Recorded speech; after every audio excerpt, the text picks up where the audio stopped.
العالمین والصلاة والسلام علی سید الانبیاء والمرسلین اما بعد فاعوذ باللہ من الشیطان الرجیم بسم اللہ الرحمن الرحیم۔ آگے جو حدیث کی قسمیں ہیں وہ مدرج اور معنعن۔ کیا ہے؟ مدرج اور معنعن۔ مدرج اور معنعن۔ مدرج اور معنعن۔ مدرج کہتے ہیں اگر حدیث کے راوی کی طرف سے سند یا متن میں تقدیم و تاخیر میں کمی یا زیادتی واقع ہو تو اسے حدیث مدرج کہتے ہیں۔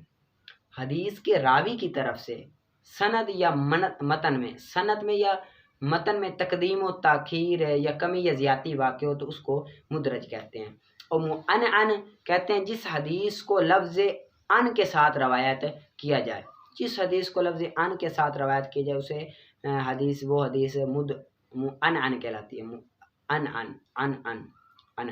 اور شاذ اور منکر۔ شاذ اور منکر۔ شاذ کہتے ہیں ثقہ راوی اپنے سے زیادہ ثقہ راوی کی مخالفت کرے تو یہ حدیث شاذ ہے۔ ایک ثقہ راوی ہے وہ اپنے سے زیادہ ثقہ راوی کی مخالفت کرے تو اس حدیث شاذ کہتے ہیں۔ اور منکر زیادہ ضعیف راوی یا کم ضعیف راوی کی مخالفت کرے۔ جو زیادہ ضعیف راوی ہو وہ کم ضعیف راوی کی مخالفت کرے یا کم ضعیف راوی زیادہ ضعیف راوی کی مخالفت کرے تو اس حدیث منکر کہا جاتا ہے اور اس کے مقابلے میں حدیث معروف ہے۔ اور اس کے مقابلے میں حدیث معروف ہے۔ ٹھیک ہے، آگے صحیح۔ صحیح کہتے ہیں وہ حدیث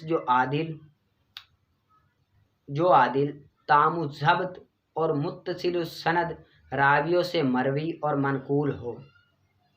وہ حدیث جو عادل تام الضبط اور متصل السند راویوں سے مروی اور منقول ہو اسے حدیث صحیح کہتے ہیں۔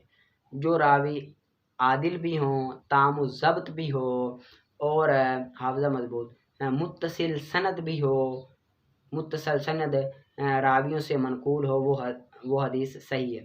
آگے پھر صحیح کی دو قسمیں ہیں، ایک صحیح لذاتی، صحیح لغیرہ۔ صحیح لذاتی کہتے ہیں اگر مندرجہ بلا صفات بطور کمال پائی جائیں۔ جو صفات ہو جی وہ پیچھے صفات بیان کی جائے، عادل بھی ہو، تام الضبط بھی ہو، متصل السند راویوں سے منقول بھی ہو، یہ کمال کی پائی جائے تو وہ حسن لذاتی ہی۔ یہ جو عادل بھی ہو، تام الضبط، متصل سند راویوں سے منقول ہو اور یہ تمام چیزیں ان میں کمال کی پائی جائیں۔ عادل ہو تو چوٹی کا عادل ہو، تام الضبط تو حافظہ مضبوط ہو تو چوٹی کا ہو، متصل سند ہو تو وہ اچھی ہو، بڑی مضبوط ہو تو وہ حسن لذاتی ہی ہے۔ اور حسن لغیری کہتی ہیں اگر یہ صفات بطور کمال نہ پائی جائیں اور اس میں نقصان کو کثرت ترک سے پورا کیا جاتا ہو تو اسے حسن لغیری کہتے ہیں۔ یعنی کہ عادل تو ہو لیکن کمال کا نہ ہو، حافظہ مضبوط تو لیکن کمال کا نہ ہو، کمال کی نہ پائے جائیں تو یہ اس میں نقصان کو کثرت ترک سے پورا جائے، یعنی کہ کثرت کی روایت سے اس نقصان کو پورا کیا جائے تو اسے صحیح لغیری ہی کہتے ہیں۔ ٹھیک ہے، ان کو آپ نے یاد کر لینا۔ آگے فصل فی صلاۃ الفرد والواجب علی الدابۃ۔ فصل ان چیزوں کے بارے میں ہے کہ سواری پر فرض اور واجب نماز پڑھنے کا حکم کیا ہے۔ تو لا یصیح علی الدابۃ ثلاث الفرائض والواجبۃ کالوتر والمندور وما شرع فیہ نفلا فافسدہ۔ نہیں ہے صحیح سواری پر فرض کی نماز پڑھنا اور واجبات کی، جس طرح کہ وطر پڑھنا اور منت مانگی والی نماز پڑھنا، یہ بھی صحیح نہیں ہے۔ وما شرع فیہ، اور وہ جو شروع کرے نفل کی حالت میں، نفل شروع ہو پس اس کو فاسد کر دے تو وہ بھی نماز سواری پڑھنا جائز نہیں ہے۔ ولا صلاۃ الجنازۃ، اور جنازہ کی نماز سواری پر بھی پڑھنا جائز نہیں ہے۔ وسجدۃ تلی، اور سجدہ جو تلاوت کیا ہو اس کی آیت زمین پر، یعنی کہ سجدہ تلاوت والی جو آیت ہے وہ زمین پر تلاوت کی ہو، اب وہ چاہتا ہے سواری پر میں کروں تو وہ بھی جائز نہیں ہے۔ الا بضرورت، مگر ضرورت کی وجہ سے جائز ہو جاتا ہے۔ کا خوفی لسن علی نفسی، اپنی ذات پر دشمن کا خوف، دشمن کا خوف،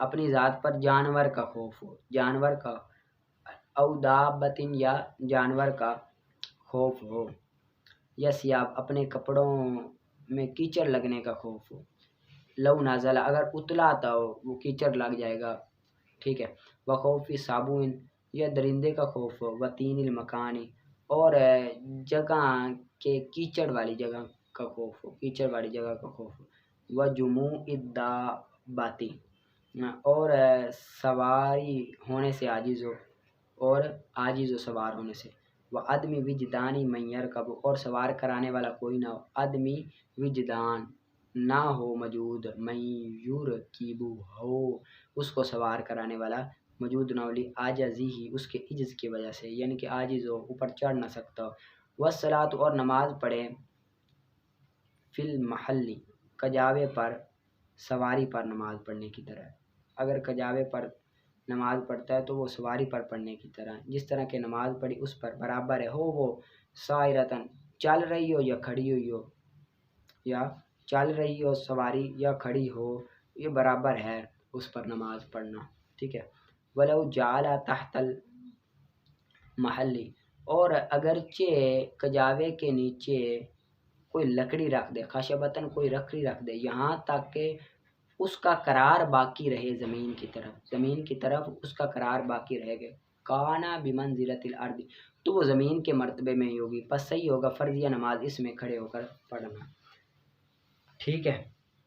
اب یہ خلاصہ کلام آپ نکال لینا خود ہی، ٹھیک ہے، اس کو اچھی طرح سے سمجھنا ہے، کس طرح نماز پڑھنی ہے، آپس میں ایک دوسرے سے تکرار کرنا ہے، اچھی طرح سے محنت کر کے پڑھنا ہے۔ آگے معصوریات اربع کا عکس نکیر، موجبہ کلیہ کا عکس نکیر موجبہ کلیہ آتا ہے، جیسے کل انسان حیوان کا عکس نکیر کل لا حیوان لا انسان آتا ہے، اور موجبہ جزیہ کا عکس نکیر نہیں آتا، سالبہ کلیہ کا عکس نکیر سالبہ جزیہ آتا ہے، لا شیء من الانسان بحجر کا عکس نکیر بعض لا حجر لیس بلا انسان، یعنی کہ بعض لا حجر انسان ہے، اور سالبہ جزیہ کا عکس نکیر سالبہ جزیہ آتا ہے، بعض الحیوان لیس بفرس کا عکس نکیر بعض لا فرسی لیس بلا حیوان، ٹھیک ہے۔ فائدہ موجبہ جزیہ کا عکس نکیر نہ آنے کی وجہ یہ ہے کہ موجبہ جزیہ کا عکس نکیر صرف موجبہ جزیہ ہی آ سکتا ہے، اور یہ ہر جگہ سچا نہیں ہوتا بلکہ بعض مقامات پر جھوٹا بھی ہوتا ہے، جیسے بعض الحیوان لا فرسن تو سچا ہے مگر اس کا عکس نکیر بعض الفرس لا حیوان جھوٹا ہے، ٹھیک ہے، حالانکہ پہلے گزرا ہے کہ اگر پہلا سچا ہو تو بعد میں بھی سچا ہی رہے، اسی وجہ سے یہ نہیں ہوتا تو نہیں ہوتا۔ آگے یہ سوال نمبر 3 آپ نے کر کے آنا ہے، بعض اللہ انسان لا حیوان نہیں ہے، یہ سارا آپ نے نکال کر آنا ہے اچھی طرح سے، ٹھیک ہے، محنت کر کے، ٹھیک ہے۔ آگے پڑھ لیتے ہیں حجت اور اس کی اقسام۔ منطق کا موضوع معلومات تصوریہ اور تصدیقیہ ہے۔ معلومات تصوریہ کا تو بیان گزر چکا ہے، معلومات تصدیقیہ کو بیان کرتے ہیں، وہ معلومات تصدیقیہ جو مجہول تصدیقی تک پہنچا دے انہیں حجت کہتے ہیں، اور اس کی 3 قسمیں حجت دلیل کہتے ہیں، قیاس استقراء اور تمثیل، قیاس استقراء اور تمثیل، یہ آپ یاد کر کے آنا، ہم انشاءاللہ اس کی کل وضاحت پڑھیں گے۔ آگے جو آپ نے نکالیں ہدایت النحو کا، آگے الاعراب سے اعراب کی تعریف کر رہے ہیں کہ اعراب کہتے کسے ہیں، آپ نے کہا کہ اس کا آخر مختلف و عوامل، اب اعراب کسے کہتے ہیں؟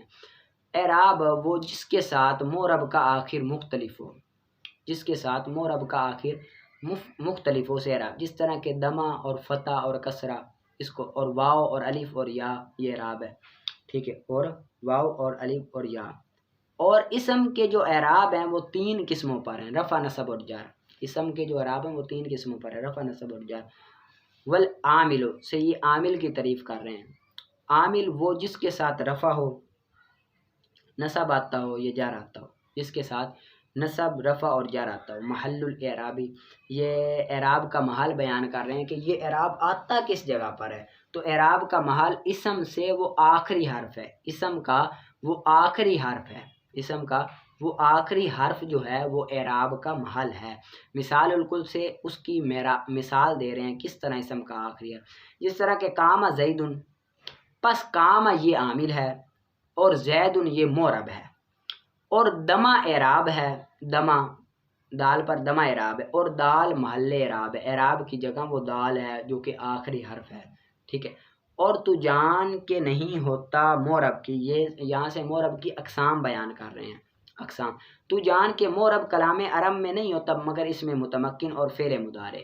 کلام عرب میں صرف اور صرف مورب جو ہوتا ہے وہ اس میں متمکن اور فعل مضارع ہوتا ہے جو نون اعرابی اور نون مبنی سے خالی ہو، اس کے علاوہ کوئی مورب نہیں ہوتا کلام عرب میں۔